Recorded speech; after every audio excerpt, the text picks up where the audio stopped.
जय श्री कृष्णा, जय श्री राम। भगवद गीता के अध्याय 6 के 24वां श्लोक में श्री कृष्ण भगवान कहता है कि उस लक्ष्य की प्राप्ति के लिए, है ना? अब अचल दृढ़ता की, जिस लक्ष्य की प्राप्ति के लिए आप प्रयत्न कर रहे हो, उसके लिए आपके अंदर अचल दृढ़ता होनी चाहिए और उसके प्रति पूर्ण श्रद्धा होनी चाहिए, है ना? श्रद्धा होनी चाहिए और अनेक प्रकार के उत्तेजनाओं से, अनेक प्रकार के लोगों के कहने से अपने आप की शक्ति को, है ना, भूल नहीं जाना चाहिए, है ना? और जो जिस लक्ष्य की प्राप्ति के लिए आप नित्य निरंतर अभ्यास कर रहे हैं, उसका अभ्यास करते रहने से ही आपके लक्ष्य की प्राप्ति होगी। और कहते हैं कि उस उत्साह निश्चय धैर्यात् तत्कर्म प्रवर्तनात् संगत्यागात् गात् सतो वृत्ते षड्भिर्भक्ति प्रसिद्ध्यति। कहता है क्या कि अगर लक्ष्य की प्राप्ति करना चाहते हो तो आपके अंदर पूर्ण रूप से उत्साह होनी चाहिए। उस लक्ष्य की प्राप्ति करने के लिए आपके अंदर निश्चय होनी चाहिए। आपके अंदर सबसे बड़ी चीज़ रहती है आपके जीवन में वो धैर्य। धैर्य भी आपके अंदर होनी चाहिए, है ना? कर्व प्रपन्नात् संगत्यागो, कहता है वैसे संगति को त्याग देना है जो आपके लक्ष्य की प्राप्ति के लिए, है ना, विघ्न उत्पन्न करता हो, है ना? षड्भिर्भक्ति प्रसिद्ध्यति। और कहता है जो इस प्रकार से इन सारे चीज़ों को अपने जीवन में, है ना, अनुसरण कर लेता है, वो लक्ष्य की प्राप्ति अवश्य करती है। और आगे कहते हैं, श्री कृष्ण भगवान कहते हैं कि जब तक यह प्राकृत शरीर विद्वान है, जब तक यह देह विद्वान है, आपको कोई ना कोई कर्म करते रहना होगा। अन्यथा जो आपका मन है, वो उत्तेजित हो जाएँगे और अपनी शक्ति को, अपने स्वरूप को खो बैठोगे। और जब आप अपनी क्षमताओं को पहचानना भूल जाओगे, आप अपनी शक्ति को पहचानना भूल जाओगे, तो अपने पथ से, अपने लक्ष्य की परमार्थी से आप हमेशा-हमेशा के लिए भ्रष्ट हो जाओगे। इसलिए इसलिए आपके अंदर अगर आप अपने लक्ष्य की प्राप्ति करना चाहते हो, तो आपके अंदर एक दृढ़ विश्वास होनी चाहिए, दृढ़ संकल्प होना चाहिए और आप अपने स्वरूप को, आप अपनी शक्ति को पहचानो, किसी के कहने या ना कहने से कुछ नहीं होता। आगे श्री कृष्ण भगवान कहते हैं कि हार्दिक उत्साह, धैर्य, निश्चय, भक्तों के संग में भक्ति का अनुकरण क्रियाओं का करने से ही भक्ति की प्राप्ति होती है। तो इसमें एक एक बहुत बहुत बहुत अच्छी कहानी बताई गई है, जो मेरे जीवन में सबसे ज़्यादा प्रामाणिक सिद्ध होता है और हो सकता है आप इस कहानी से अपने जीवन में भी बहुत कुछ सीख सकें। तो इस कहानी में है कि एक गौरैया समुद्र के किनारे अपने अंडे दिए होते हैं, जिसके एक बार क्या करते हैं, समुद्र की लहरें आती है और उस गौरैया के अंडे को बहा कर ले जाती है और इस पर जी गौरैया बहुत दुखी होता है और वह समुद्र से बार-बार विनती करता है रोते हुए कि मेरे अंडे को पुनः लौटा दिया जाए। परंतु समुद्र उसके बातों को अनदेखा करके और वह उसे छोड़ देता है। तब गौरैया निश्चय कर लेता है, एक छोटा-सा गौरैया निश्चय करता है कि इस सारे समुद्र को सुखा डालेंगे, अपने अंडे मतलब अपने लक्ष्य को प्राप्त करने के लिए, मतलब अपने अंडे को प्राप्त करने के लिए। और वह नित्य निरंतर चोंच में अपने जल को भरता है और जल को भरना शुरू करता है और दूर ले जाकर रखना शुरू करता है। इस पर सारे जगह पर, सारे संसार में इस कहानी फैल जाती, जो इसका जो है ना, इसकी जो गौरैया को सुखा डालने का निश्चय कर लिया, अपनी चोंच से वह उसका जल उलीचने लगी। उसी असंभव निश्चय का उपहास कर रहे थे। क्या कहता है, यही खबर जब लोगों तक पहुँचा, तो सभी लोग उसका उपहास करने लगे, सभी उस पर हँसने लगे कि एक छोटी-सी गौरैया यह कार्य कैसे कर सकता है। इतने में गरुड़ महाराज को यह बात जब पता चली, तो वह आया समुद्र के पास और वह उन्होंने बोला कि अगर तू गौरैया के अंडे को नहीं लौटाया, तो मैं इस सारे समुद्र को सुखा डालूँगा। इस पर समुद्र ने उनकी बातों को मानकर और गौरैया के अंडे वापस कर दिए। इसलिए श्री कृष्ण भगवान कहते हैं कि जो व्यक्ति स्वयं की सहायता करना जानता है, उसकी सहायता करने के लिए भगवान भी होते हैं और लोग भी होते हैं और लोगों के कहने या ना कहने से कुछ नहीं होता, क्योंकि अगर आप निश्चय कर लेते हैं, आप अगर धैर्यवान हो जाते हैं और आप अपने लक्ष्य को प्राप्त करने के लिए निश्चय कर लेते हैं, तो आपको मदद करने के लिए भगवान स्वयं आते हैं। तो वही कहते हैं कि प्रसिद्ध है कि अपनी सहायता करने वालों को श्री भगवान भी सब प्रकार से सहायता करते हैं। 25वां श्लोक में लिखता है कि धीरे-धीरे पूर्ण विश्वास, पूर्ण बुद्धि द्वारा समाधि स्थित हो जाएँ। कहता है जो आप कर्म कर रहे हो, उसमें आपको खुशी की अनुभव होनी चाहिए, आनंद की अनुभूति होनी चाहिए। आप अपने आत्मा में हमेशा संतुष्ट रहें।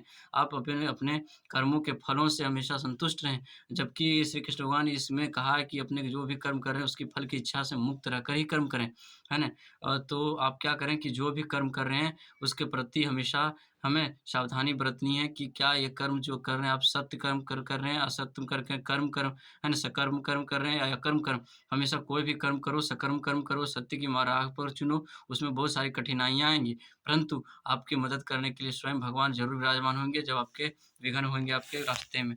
आगे श्री कृष्ण भगवान कहते हैं आगे कहते हैं कि चंचल और अस्थिर मन जहाँ-जहाँ भी विषयों में भटके, क्या कहते हैं कि 26वाँ श्लोक में कि यतो यतो निश्चलति मनस् चंचल मनस्थिरम ततस्ततो नियमेदेत दात्मन्येव वशम नेत। मतलब कहने का मतलब कि चंचल और अस्थिर मन जहाँ-जहाँ भी विषयों में भटके, वहाँ-वहाँ से खींच कर इसे फिर आत्मा के ही वश में स्थापित करें। कहने का मतलब है कि आपकी लक्ष्य की प्राप्ति में आपका मन इतना चंचल है, बिजली के वेग के समान है। आप जितना बार उसे अपने अधीन करना चाहोगे, बार-बार कहीं न कहीं अधिक भटकना शुरू करता है। इसलिए उसको जब जब वह कहीं भी जाए, उसे अपने ओर अधीन करने का हमेशा प्रयत्न करें। मैंने कहता है कि मन स्वभाव से अति चंचल और अस्थिर है, परंतु आत्मज्ञानी योगी के लिए इसका संयम करना अनिवार्य है। उस पर मन का अधिकार होना ठीक नहीं। मन और इंद्रियों को वश में करने वाला गोस्वामी अथवा स्वामी है, वही अपने लक्ष्य की प्राप्ति कर सकता है, जो अपने मन को अपने अधीन रख सकता है, लोगों की बातों को सुनकर, है ना?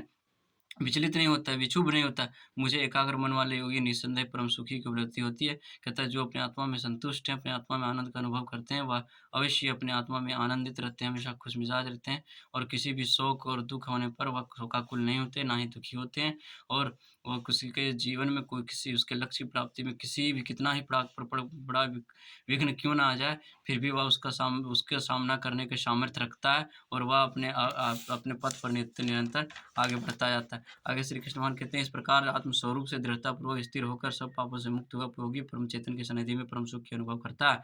कहता है इस प्रकार से जो अपने आत्म स्वरूप में है ना दृढ़तापूर्वक होकर अपने आत्मा में विश्वास रख करके और दृढ़तापूर्वक दृढ़ होकर के स्थिर होकर के पूर्ण रूप से अपने लक्ष्य की ओर बढ़ता जाता है, उसे लक्ष्य की प्राप्ति अवश्य होती है। सर्व साक्षात्कार का अर्थ पड़ता है तो श्री कृष्ण के संबंध में अपने स्वरूप को जानना है, जीव भगवान का गुणगान सतत उसका स्वरूप भगवान की सेवा करना है, भगवान से इस अलौकिक संपर्क को परमर्श स्पर्श कहते हैं।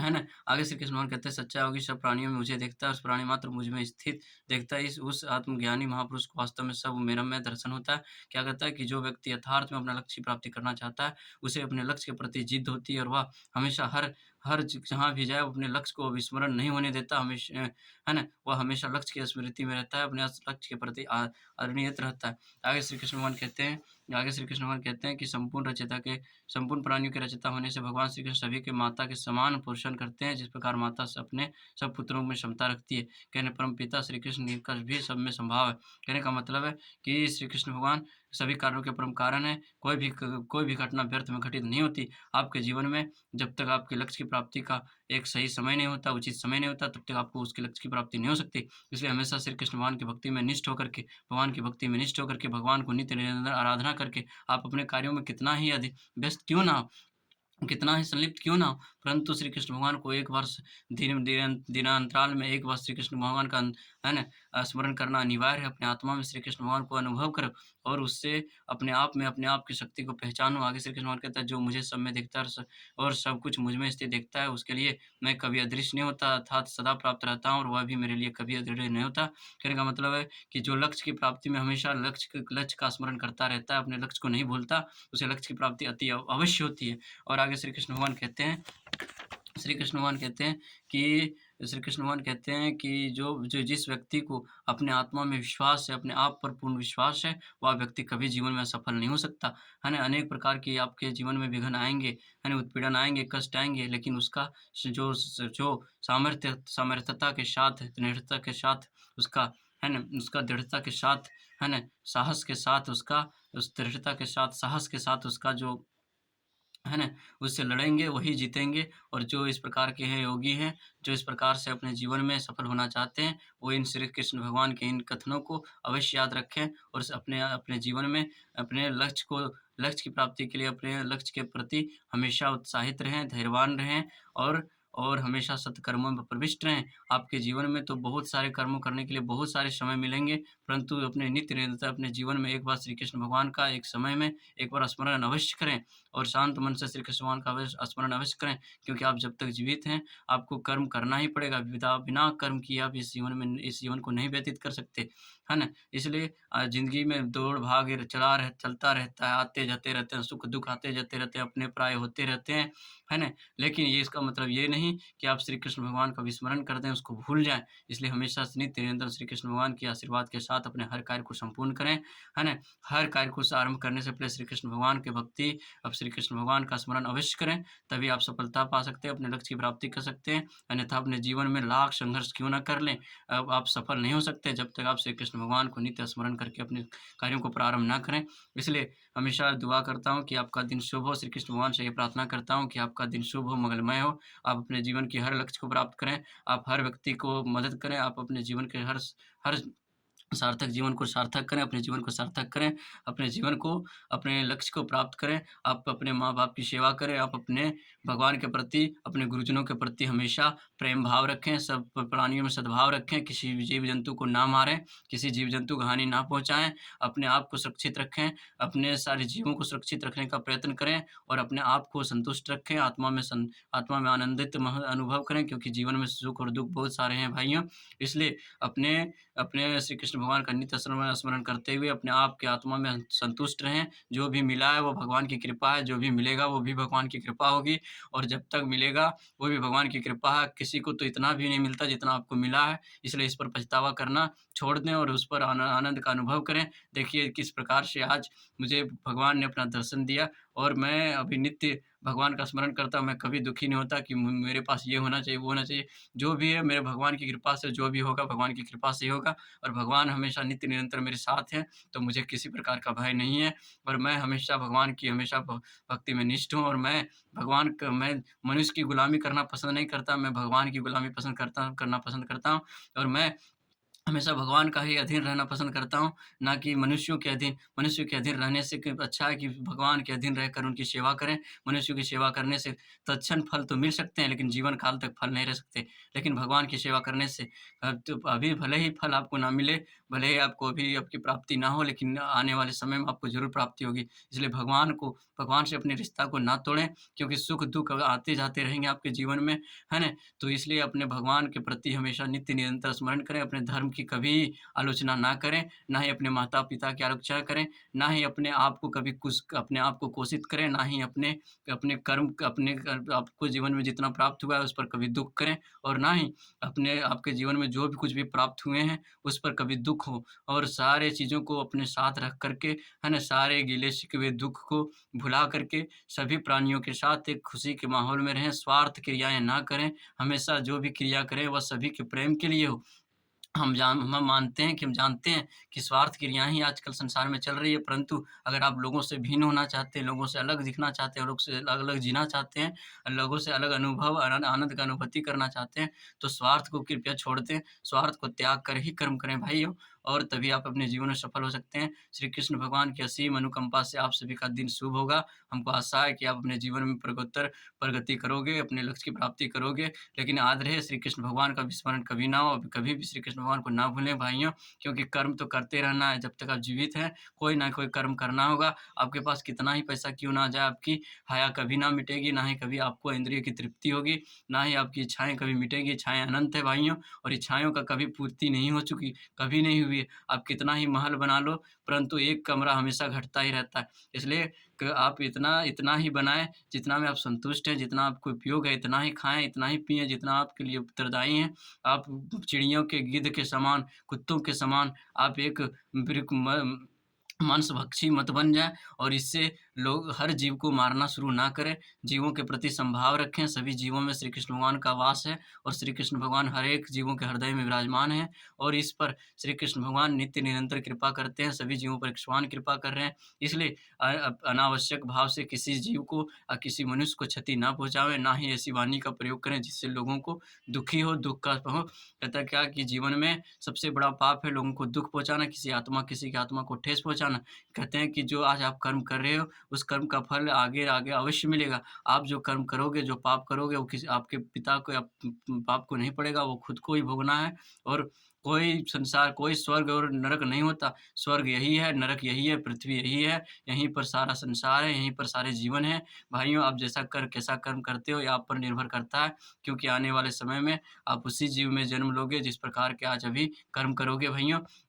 इसलिए ना किसी का कर्ज लेकर रहें, ना ही किसी का एहसान के बदले में किसी को एहसान करने के बदले में एहसानमंद ना जताएँ और एहसानमंद भी ना रहें। और हमेशा श्री कृष्ण भगवान की भक्ति के लिए हमेशा कर्मनिष्ठ रहें, अपने कर्मों, कर्तव्यों में निष्ठ रहें और विषय भोग में आलिप्त ना हों और किसी विषय वासना के लिए, किसी स्त्री के प्रति, है ना, किसी प्रकार का किसी विषय वासना के लिए, विषय भोग के लिए, है ना, इंद्रिय तृप्ति के लिए, किसी किसी के प्रति आकृष्ट ना रहें, ना तो अपने जीवन को अधोगामी कर दोगे, अपने पतन की ओर पहुँच जाओगे। किसी इंद्रिय को तृप्त करने के लिए, विषय भोग को पूर्ण करने के लिए, अपने शारीरिक आवश्यकताओं को पूर्ण करने के लिए किसी को क्षति ना पहुँचाएँ, ना ही किसी बालिका के साथ अपहरण, ज़ोर-ज़बरदस्ती, ये सब सारे कर्मों से दूर रहें, क्योंकि ये सबसे बड़ा जीवन के पाप हैं। आप जो पाप कर रहे हैं, उस पाप का आपके हिस्सेदारी आप खुद हैं, इसलिए आपके हिस्से को कोई बाँटने के लिए नहीं आएँगे। आप अपने माता-पिता का नित्य निरंतर सेवा करें, आप उनकी शरणों में हैं भाइयों, आप उनका गुणगान करें कि आपको ऐसी जगह पर लाए हैं, आपको ऐसा घर मिला है, जहाँ से आप अपने जीवन को सार्थक कर सकते हैं। आपको हो सकता है आप जहाँ पर जन्म लिए हैं, जिस जगह पर हैं, हो सकता है किसी को यह भी नसीब ना हो, क्योंकि बहुत सारे कचरे उठाने वाले को भी आप देखते होंगे कि जो दर-दर भटकते हैं, एक-एक दाने के लिए मोहताज हैं। सोचिए कि उनको कैसा जीवन जीना पड़ता है। आपको जो मिला है, उतना में संतुष्ट रहें, उतना में खुश रहें, तभी आप अपने जीवन को सफल बना सकते हैं, अन्यथा कभी नहीं बना सकते। क्योंकि एक जिनके पास बंगला है, जिसके पास गाड़ी है, उसके पास स्वास्थ्य नहीं है और जिसके पास स्वास्थ्य है, उसके पास ये नहीं है। इसलिए धन धन तो सभी के पास है, स्वास्थ्य किसी के पास नहीं है। धन तो सभी के पास है, समय किसी के पास नहीं भगवान को स्मरण करने का, है ना? इसलिए धन भले ही ना हो, धन भले ही ना हो और संपत्ति भले ही ना हो आपके पास, आपका दिल बड़ा होना चाहिए, आपके अंदर दया होनी चाहिए, प्रेम होनी चाहिए, करुणा होनी चाहिए। आप किसी जीव को एक बार मारने से पहले 10 बार सोचें, क्योंकि आप जिस जीव को मार रहे हैं, हत्या कर रहे हैं, वह हो सकता है आप अगला जन्म में उसी जीव के रूप में आप जन्म लें। इसलिए किसी को अनावंछित रूप से नुकसान ना पहुँचाएँ, चाहे वो पेड़-पौधे, जीव-जंतु कोई भी हो, चाहे छोटे-बड़े कोई भी हो। आप अपने लालची के लिए, आप अपने कामनाओं के लिए, आप अपनी इच्छाओं के लिए किसी को नुकसान ना पहुँचाएँ, यही जीवन का सार्थक है भाइयों। आप लक्ष्य की प्राप्ति तो अवश्य कर लोगे जिस लक्ष्य की ओर अग्रसर हो, परंतु आप अपने उस आनंद, उस खुशी को भूल जाओगे, उस खुशी को त्याग दोगे, जब श्री कृष्ण भगवान से अपने रिश्ते को त्याग लोगे। इसलिए श्री कृष्ण भगवान का नित्य निरंतर स्मरण करें, हमेशा अपने लक्ष्य की प्राप्ति के लिए हमेशा धैर्य रहें और अपने लक्ष्य की प्राप्ति के लिए कोई ऐसा पाप कर्म ना करें, जिससे लोगों को आपसे, है ना, घृणा करना पड़े और ऐसा मार्ग ना चुनें जिससे आपकी लक्ष्य की प्राप्ति हो, जब आप सफल हो जाएँ तो ये सफलता का राज बताने में आपको शर्म आए। इसलिए ऐसा मार्ग को चुनें जिसका अनुसरण आप जिस प्रकार से आप जिस लक्ष्य की प्राप्ति का जिस मार्ग को अपनाकर लक्ष्य की प्राप्ति करोगे, उस लक्ष्य को उस मार्ग को हर कोई अपनाना चाहे, आपका अनुसरण हर कोई करना चाहे। आप ऐसा कर्म करें कि आपका अनुसरण हर इंसान अपने जीवन में करना चाहे, आपका जैसा बनना चाहे आपके जैसा करना चाहे। इसलिए अपने जीवन को सार्थक करने के लिए आप हमेशा सार्थक कर्म करें, हमेशा भगवान में निष्ठ रहें। जय श्री कृष्णा, जय श्री राम, जय बजरंगबली, जय श्री कृष्णा, जय बजरंगबली, जय श्री कृष्णा।